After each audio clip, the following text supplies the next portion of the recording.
реванш байни чемпиони пешинаи UFC Коди Гарбранд ва дигар чемпиони пешинаи UFC Доминик Круз дар коркар қарор дорад ва метавонад ки моҳи июл баргузор гардад. Оиди чиз худи Коди Гарбранд хабар дод. Ассалому алайкум дӯстон, хуш омадем ба шабакаи мо. Дар навори имрӯза барои шумо тозатарин ва муҳимтарин хабарҳоро аз ҷаҳони ММО омода кардем ва боварӣ дорем ки навор ба шумо писанд меояд. Барои пешравии канали мо лайкро зер карда 3-4 калима комментария нависен. Мо боша наворро оғоз мекунем. шахсоне ки аз Москва ва Московский област хоҳиши гузаштани граница дорем ва намедонем ки ба кӣ муроҷиат кунем, пас мо ба шумо одамони бабоварӣ, акай ғулом ва акай умедро тавсия медиҳем ки тӯли чанд сол мешавад онҳо дар ин соҳа кору фаъолият мекунанд. ин бародаро шуморо аз Москва ва Московский област гирифта ба мошинҳои худ ба границаи Қазоқистон бурда меоранд. мошинҳои ин бародаро мошинҳои замонавӣ буда ҳамаи шароитҳоро доранд. барои ҳамин худи ҳозир ба номерҳои дар рӯи экран буда ё ин ки ба WhatsApp ин номерҳо занг занен ва граница гузашта ҳуҷҷатҳои худро хуб кунен ва агар ки скидка гирифтан хоҳен, пас ҳатман аз номи канали мо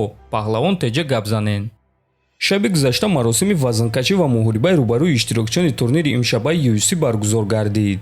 хотиррасон мекунем ки муҳорибаи асосии турнир, муҳорибаи рейтингӣ дар вазни 61 кг байни Марлон Вера ва Кори Сентхаген мешавад. турнир имшаб аниқтара шаби 25 март аз соати 23:00 ба вақти Москва ва 1:00 ба вақти душанбе оғоз мегардад. муҳорибаҳои асосии турнир боша аз соати 2:00 ба вақти Москва ва 4:00 ба вақти душанбе оғоз мегардад. ссилкаҳои бепули пахши мустақими ин турнирро дар телеграм канали мо Паҳлавон теҷа пайдо карда метавонен. ссилкаи телеграм бошад дар описани видео.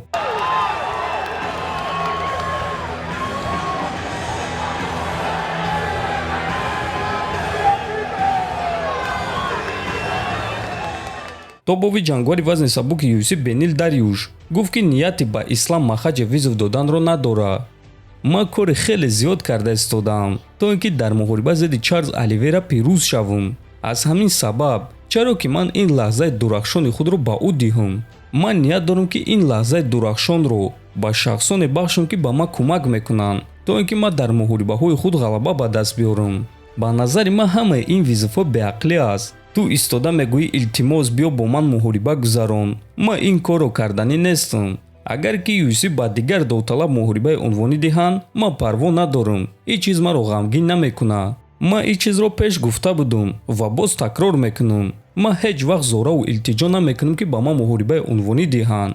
агар ки UFC дигар ҷангваронро дар назди ман мондан гиранд, пас ман сарҳои онҳоро аз танашон ҷудо кардан мегирам, гуфтааст Дарюш. хотиррасон мекунем ки муҳорибаи Бенил Дарюш ва Чарлз Оливера рӯзи 6 май дар турнири UFC 288 баргузор мегардад ва бо эҳтимоли калон ғолиби ин муҳориба рақиби навбатии чемпион Ислам Махачев шуда метавонад.